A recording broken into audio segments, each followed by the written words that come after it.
morning to you. Welcome to Good Morning East Africa. I am your host, Ngugi, hoping that your day has started off perfectly. With me in studio is Abdillahi Hassan. Welcome to the show. Thank you very much. So there's this story that has been going on, like this bad communication that is happening. Something happened between Kenya and Somalia, like people are arguing about it, talking about it, something to do with oil and gas and whatever. And there was this post that came out. It was actually on Facebook. I remember you shared it to me. And it was saying that Kenyans who are living in Somalia have been given like 72 hours to leave the country. Like their visas have been terminated and they should leave the country. And it was so believable because it had the logo of the federal government of Somalia. Like anybody could have thought that it's true. Yeah, it had the official footer and everything. And it was even written in a very official way. Yes. But angrily, actually. It was angry statement. And I thought first, okay, Wangui needs to go home now. She needs to bag her baggage. Actually, really, people believed it. People are talking about it on Twitter. Like, it was everywhere. Twitter was hitting like, oh, Kenyans in Somalia are now boarding the aeroplanes. Like, they are booking flights.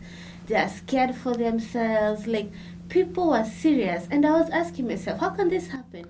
Well, it has this precedent, and that is that Kenya has expelled the envoy of Somalia in Nairobi. That's Ambassador Hassan, without prior consultation and anything. So it might be logical that Somalia will retaliate. Yeah. Everyone was waiting for the Somali response, and then they believed it because in this suspense moment that's a fertile ground for fake news. Yeah, fake news really has bad effects, and I don't know how people got caught up with this fake news. Well, someone sends you a WhatsApp and then you forward it to another one. That guy forwards to 10. Then it is spread like a wildfire, and everyone has the news, and everyone has got it from someone close to him that he trusts, and then he just believes it. And relatives and friends are calling people in Somalia, hey, are you okay? Are you coming home now? Like, they were so worried. People were so, like, it was so believable. And the funny thing is that immediately after, like a few hours after, another, like the original press release was given out from the federal government of Somalia. And it actually says that they did not actually ask the ambassador to leave the country. Like, they just requested him to move so that they can go and have consultations. Like a discussion. Even Kenya said the same, that they did not tell the ambassador from Somalia to go away. Like, they did not expel him. They just asked him to leave, to go home and consult, and they asked the Kenyan not to come home so that they can have meetings. Like, it was not even an expulsion. Like, but get out of this country. In diplomatic terms, that actually was a very hasty and escalation from Kenya's part. Thankfully, Somalia has more thoughtful response.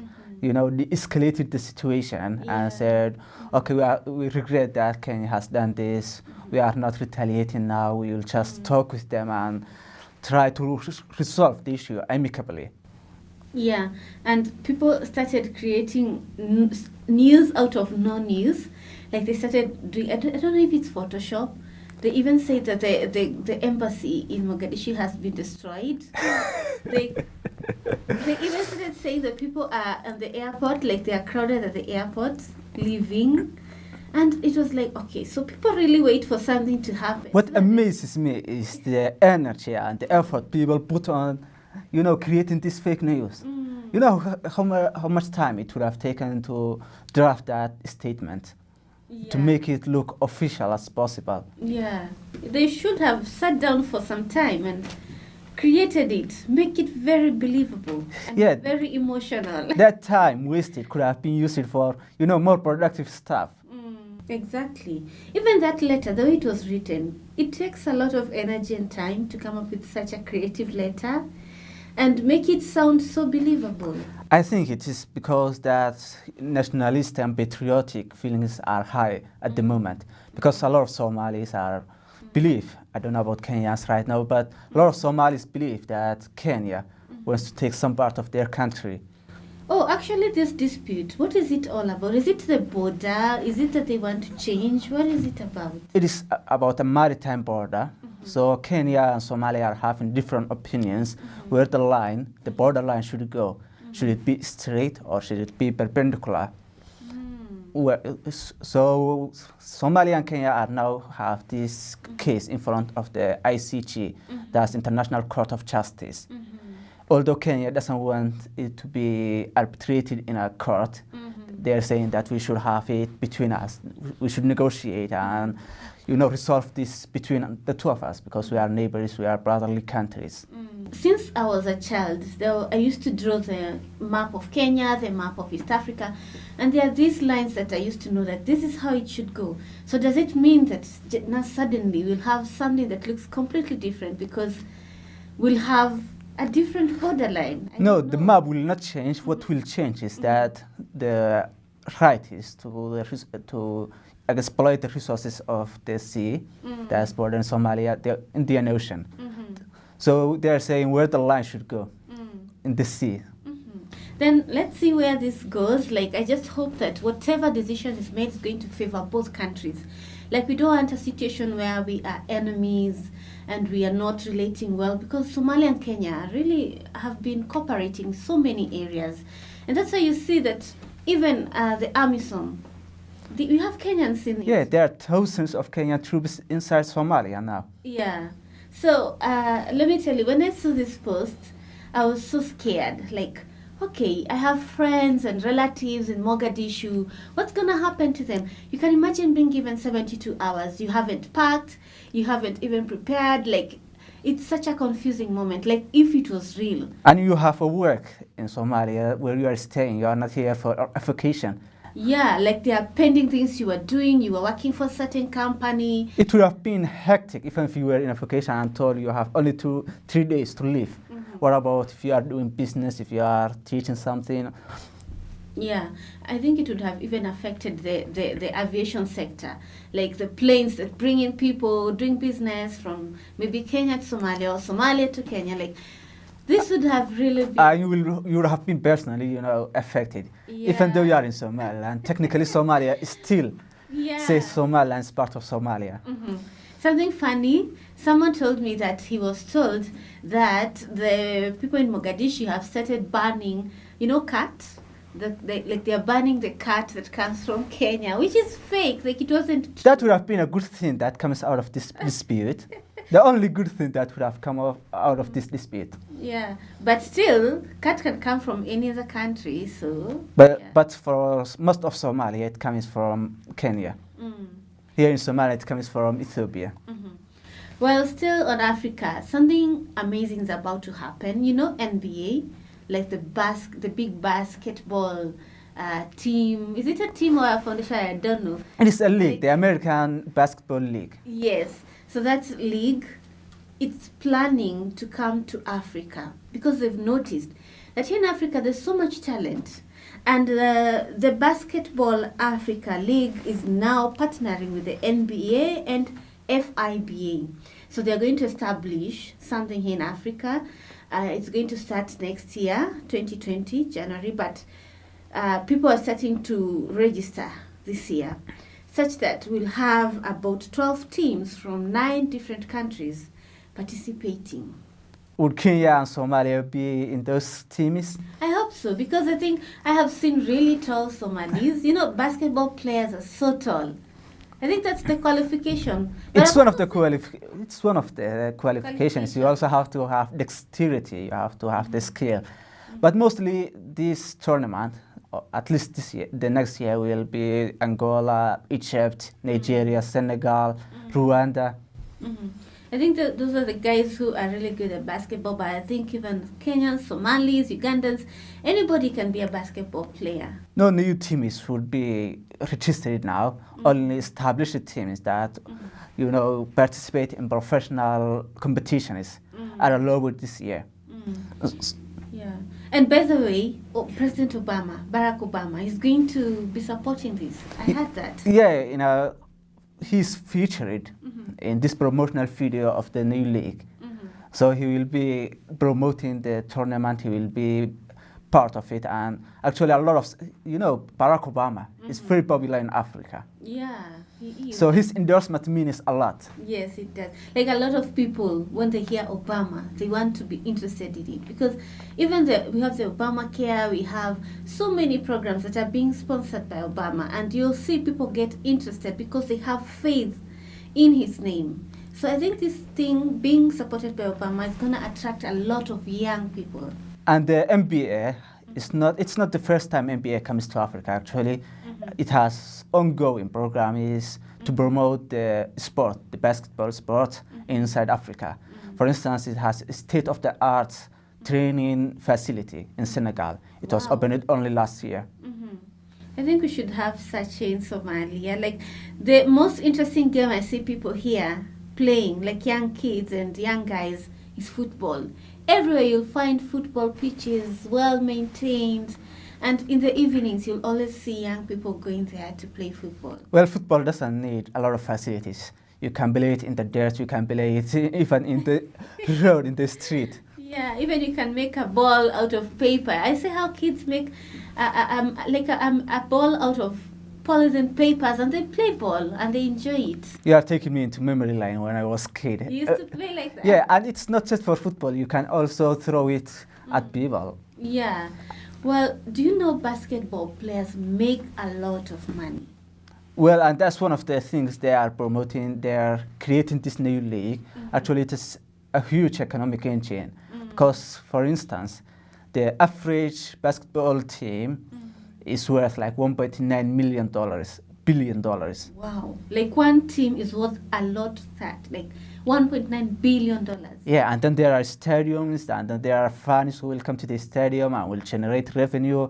And also the basketball players earn multi-million dollar contracts for their teams, and also for commercializing and endorsements from like NBA. I think this will be a good thing for Africa, because now people who are talented as basketball players, they'll get contracts, they'll start earning money. And also NBA will be growing its audience, because now they'll have more audience in Africa, not just in America and other outside world countries. Because now, if you have your brother playing for the team, of course you will watch. Of course. So you'll have to support your brother. Yes. This is a good thing. I think, Abdillahi, you should be one of the guys representing Somaliland. No, I'm not a basketball guy, you see. Which team? I'm not a 7-foot tall guy. But I've seen short basketball players. I've seen one, like very short. But I think you have to be extremely short or extremely tall. Extremely short. No, that doesn't work. Okay. Imagine yourself being rejected by your own country. How would that make you feel? Well, let me think. Actually, I can't not think about that. Like one day you wake up and your country doesn't want you to go to be in your country. So what has brought up this question? Well, there's this man. He's from Niger. He left his country some years back and went to Israel, Tel Aviv. He was there illegally, actually, because he did not have the proper documentation to live in Israel. But he did odd jobs. He made a living for quite some time. Then last year, around April, he was discovered. You are living here illegally. So the Egyptian authorities, they put him up, like they put him under supervision. And then eventually they booked a ticket for him on an Ethiopian airline and sent him home. So he boarded the flight. That was last year around November. He boarded the flight. And then on reaching his country, Niger, authorities said, you know what? This document you have, like this travel document you have from Israel, it's fake. We cannot accept you here. And he said, no, I'm a Niger citizen. I've been sent back to my own country. And they're saying, no, you need to go back to where you came from. So he had to board a plane again and go back to Israel. Then when he went to Israel, they told him, no, you cannot stay here. Go back again. Then he goes back again. And then he's still not accepted. Now guess where he is? He's been in Addis Ababa, Ethiopia since November, living in the airport. He has nowhere to go. Well, there are too many layers of tragedy here. For instance, the first thing is that this man, left his country when he was a kid, like 16 years old. That's in 2011. Yeah. And he has no papers, no documents. He went from Niger all the way to Israel. So he must have been through Libya, Egypt, and then to Israel, all without papers. You know how vulnerable a person can be without proper documents. It's a huge risk. Then he goes by, struggles, and then he is sent back to his country, which doesn't recognize him as a national. Yeah. Can you see how tragic is that? First of all, the tragedy is you risk going to a foreign country illegally, first of all. You managed, you stayed there, you did odd jobs, you survived, and then eventually they get hold of you. That's another stressful moment. They send you back to your country, and then the country tells you, we don't want you here, go back. Okay, how can go home document be false? That's what they're saying, because even the Israel authorities are saying, no, it was not a fake document. They did not give him a fake document. So I don't understand how the authorities in Niger did not accept it. It seems that Niger, the authorities in Niger doesn't want to have citizens back. Which is very strange. It's very strange. And the citizens actually, to begin with, don't want to be there because it is so hard to live in Niger.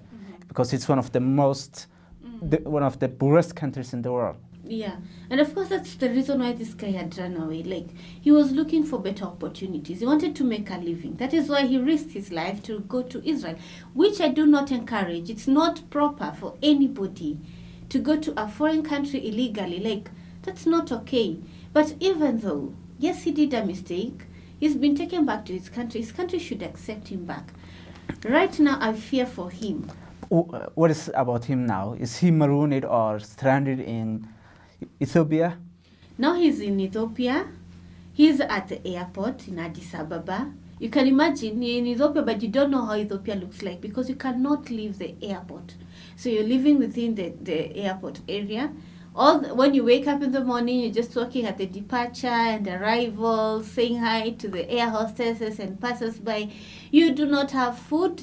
He depends on food given to him by the people working at the airport. And that's since November. That's like 4 months now. You can imagine. It's a very long time. Have you been in like long distance flight and you have to stay in the airport for a while?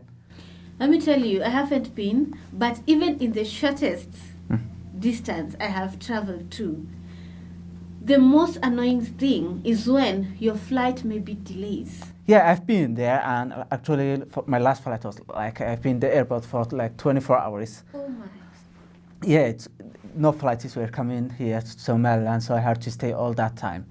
And it was so stressful. You have nothing to do, you are bored out of your nuts. You can imagine. Yeah, you just go to the end of the aisle and then come back, sit here, go to the cafeteria. Nothing to do at all. Go to the washroom. Go to the washroom. Maybe go to your room, even come back. So that's how he's been living. His friends are now the people who work at the airport. He depends on food, like aeroplane food, or if anybody, like there's somebody there and he has a snack, and he gives it to him. I think the Ethiopian authorities should give him asylum or something. Probably, because at least now we've gotten to know his story. You can imagine ever since that time, we've come to know his story just now, this month of February.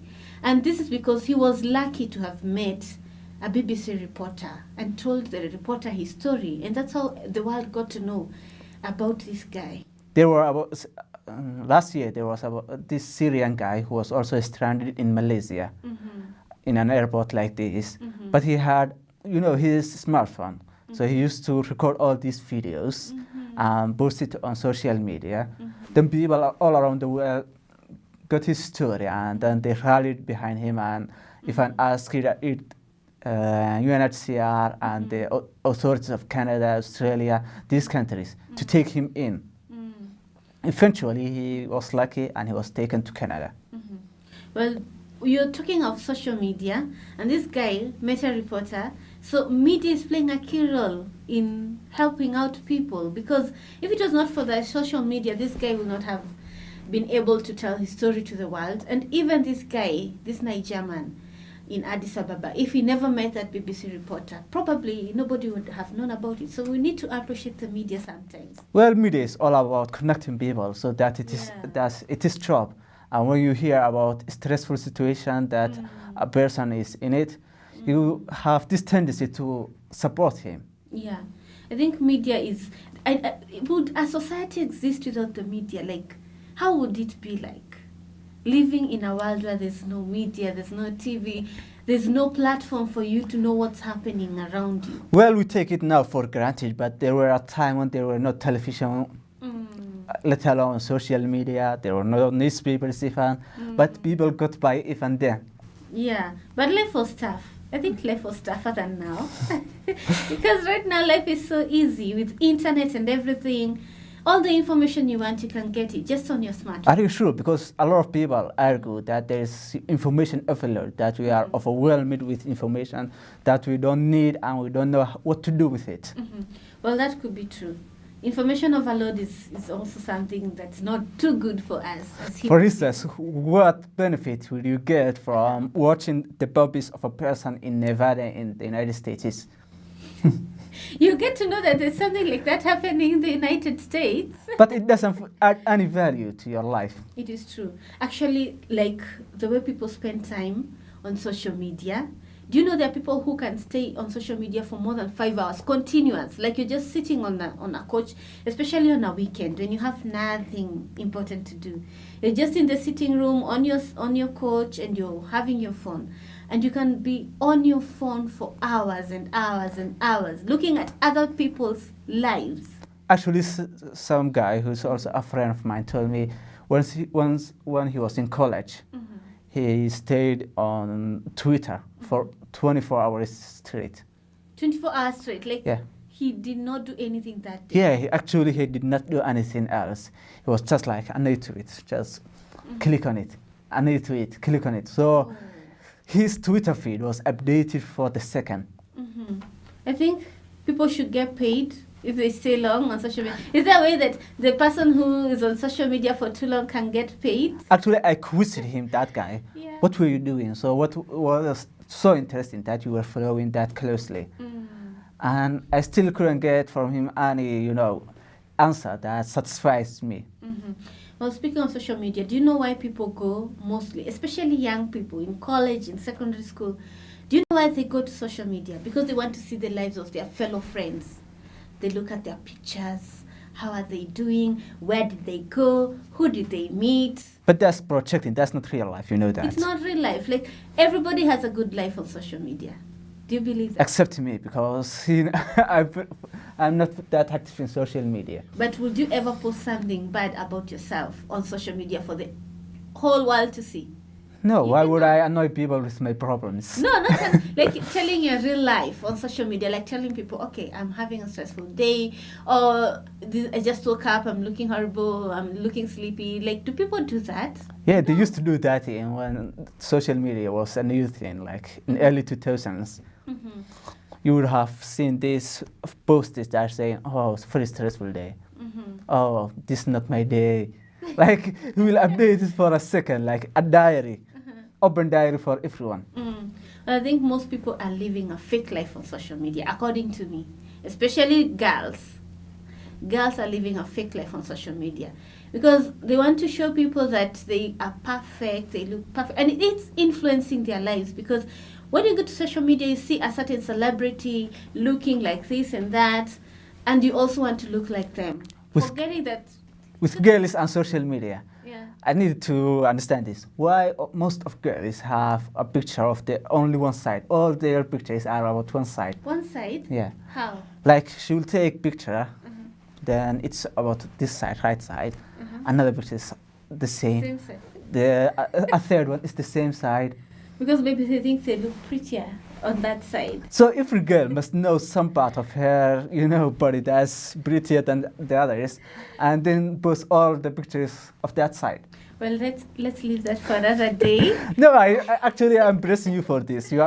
I think you may have some explanation for that. Let's wait for another time so that I can explain to you why girls do that. I think we should have a show about all that. Yeah, you have to organize that. I will, I promise. Well, thank you for making time. Thank you to you, our audience, for watching. Have a beautiful day.